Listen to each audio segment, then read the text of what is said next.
Yon, yung ating pusang EXO na si Alpha, inano natin, ano tawag dun? Pina-groom natin. Medyo ang dungis na kasi. Mahirap din pala mag-maintain ng EXO kasi nga parang hindi nila kayang linisin din yung sarili nila. Hindi kagaya ng mga ibang pusa na Siamese o ng mga pusa rito, Persian. Sila kasi mga EXO, parang dahil nga wala sigurong uso at pangumpango, nahihirapan silang linisin yung sarili nila. At ayan nga, napakadumi, napakadugyot. Kaya sabi ko, kailangan ko na talagang ipa-groom talaga, pabawasan natin yung kanyang kanyang balahibo. At saka yan, pinaliguan muna dahil nga nakita nyo naman, ang dumi. Yung ibang pusa ko rito hindi nagkakaganyan ng dumi, pati basta siya, hindi niya talaga malinis yung sarili niya. Ganun, pagkatapos ng paliguan, syempre binolower. Tsaka nakakuha rin, nakakita nyo naman, oh. Nakakita nyo yung yung ano tawag doon, yung putik. Kasi ang ginagamit kong dumihan nila yung kusot. Ito nga, isa nito hindi talaga marunong magganyan. Pero yung iba ko naman pusa hindi nagiging ganyan kadumi. Kaya sabi ko, grabe naman to, isa nito. Napaka high maintenance. Ako nga hindi nakakapagpagupit. Ito, mahal-mahal ng pagupit ng towa. Kaya sa susunod, pinanood ko rin mabuti. Kahit hindi ako nasatisfied sa paggugupit, ganun lang pala. Pwede naman kasing isagad yun, pinasasagad ko nga sa kanya, parang yung P na 500, parang hindi rin ako nasatisfied. Pero okay na rin yun, talagang ganun. Nakakita nyo yung nakakita nyo yung dumi ng toko yan. Kasi nga hindi niya nalilinis yung sarili niya. Pero pinaliguan ko na, ilang beses ko na rin napaliguan yan. Kaso nga talagang ayun nga, humahawa siguro sa balahibo niya yung kusot. Kasi nga hindi niya nalilinis. Kaya ayan, binoblower na siya. At nung binoblower na siya, gustuhan niya naman yan. Pero nga medyo nagwawala-wala siya. Pero ayun din, nakakuha rin ako ng technique. Kaya sa susunod tayo na mismo ang manggugupit yan.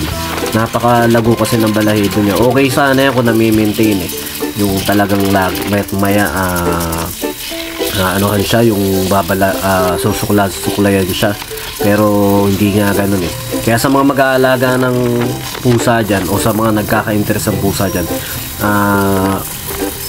isipin nyo mabuti kung ano yung gusto nyo alagaan. Kung gusto nyo ba na mabalbon, mas cute ang mabalbon, pero pag sa bahay, pag masyadong makalat yung balahibo nila, minsan nakaka-irita rin. Kaya mamili kayo. Meron na kasi mga pusa na wala naman masyadong balahibo. May mga pusa rin naman na kahit hindi mo paliguan, talagang okay sila.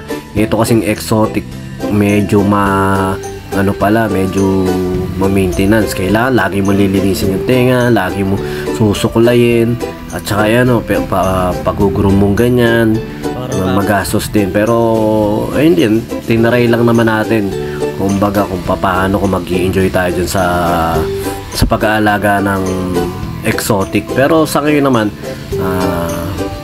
gusto ko pa na talagang ma-explore yung pag-aalaga yan. Matututunan din natin yan, malalaman din natin yan.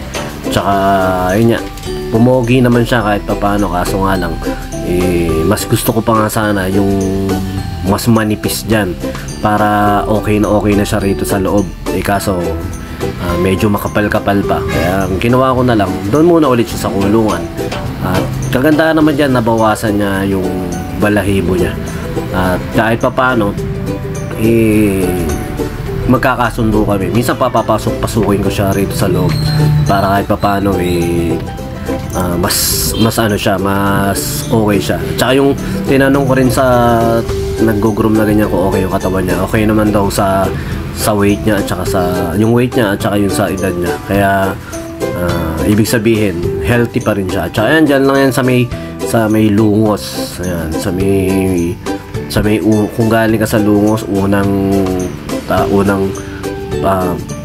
pet store ba, o tawag doon, basta ganyan. May bilihan din ng pagkain ng manok, pagkain ng kalapate, dyan. Basta dyan lang yan. Yung isa kasi, 2 beses ko nang pinupuntahan, laging wala yung nag-groom. Una, nakipag-inuman yata, pangalawa, ewan ko, pumunta yata sa jowa ng toko, hindi ko na madatnan. Kaya yan, dyan tayo nauwi. Tsaka yan, ito yung pinalilinis ko sa kanyang mabuti. Kasi dyan siya ng laway niya kaya umiitim Yan. Kaya pakakalbo ko yan. At minsan ako na mismo magtitrim. Ang kagandahan dyan, napanood yung linisan siya. Sa susunod, alam ko na yung mga magagawin para ako na lang mismo. Kasi sayang din yung 500 ng towa. Ganun lang naman pala gagawin. Sana ako na lang nang gumawa. At saka yun lang. Na-share ko lang to. Sa mga tropa natin gusto magpa-stud dyan. Try natin to.